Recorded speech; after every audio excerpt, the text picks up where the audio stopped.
Ratich oganda ogolo ng'ur mar jiwi adiera mar duoko mag ombulu e yiero maduong' mar piny Uganda madhi timore chieng' tich ang'wen jumani.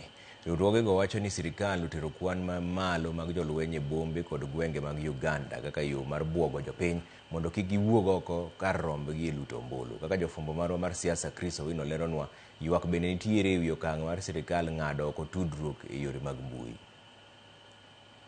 Seche machuok motelo ne yiero maduong' e piny Uganda, moko kuom riwruoge makedo ratich oganda ywak ni piny owacho oseketo lwasi mar rocho yiero maratiro. Down the dictatorship, down! Down! Kagitwa kod jofwamb weche e bore Nairobi, riwruogego ni kod luoro ni kuo mar ombulu mane oyangore e yiero maduong' e piny Tanzania dhi nuore kendo e piny Uganda, kagikwayo piny mangima mondo ket Uganda e tago maliet. The Electoral Commission continues to maintain polling stations within military and police barracks.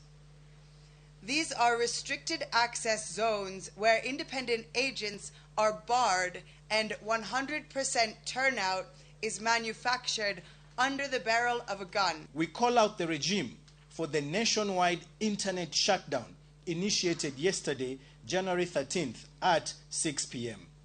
This blackout will mask the true extent of human rights abuses.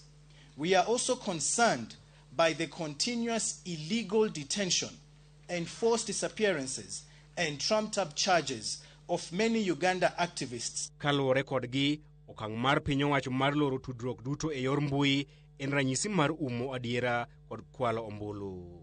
That when you shut down the internet, when you limit media freedom, when you infringe on the freedom of expression, it automatically communicates the autocratic regime that wants to silence the masses. What we know for sure is that the over-militarization of these elections is already sending fears to a large percentage of the population. E komachielo, riwruoge goseo sirikal kuom tero jolweny mathoth e gwenge, okang' magiwacho ni en mar buogo jopiny mondo kik giwuog oko kar rombgi mar luto ombulu. Okang' mar goyo marufuk ute fwambo kuom lando duoko mag yiero kaachiel kod keyo weche mag ng'anyo bende ineno ka chenro mar rocho yiero. This is really a regime that is afraid of the truth coming out. It's a regime that is afraid that citizens' voices will be demonstrated across the social spaces. Because these people are our neighbors. We have Burundians, Tanzanians, we have all of them, we know them, and even where they live. And they are among us, we are one.